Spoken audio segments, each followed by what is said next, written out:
જે આપણે કરવાના છે પાંચમા અધ્યાયનો મુખ્ય પાઠ. પંચમો અધ્યાય કર્મ સંન્યાસ યોગ.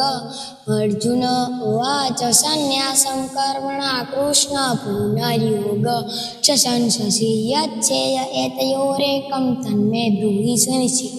શ્લોક 2.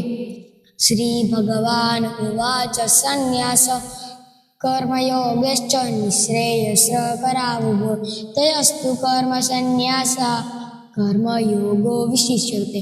શ્લોક 3. જ્ઞેય સ નિત્ય સંન્યાસી યો ન દૃષ્ટિ ન કાંક્ષતિ નિર્દ્વંદ્વો હિ મહાબાહો સુખમ બંધા પ્રમુચ્યતે. શ્લોક 4. સાંખ્યયોગો પૃથક બાલા પ્રવદંતી ન પંડિતા એકમાપ્યસ્થિત સમ્ય ઉભર્યો વિનદન્તે ફલમ. શ્લોક 5. યત સાંખ્યે પ્રાપ્તે સ્થાન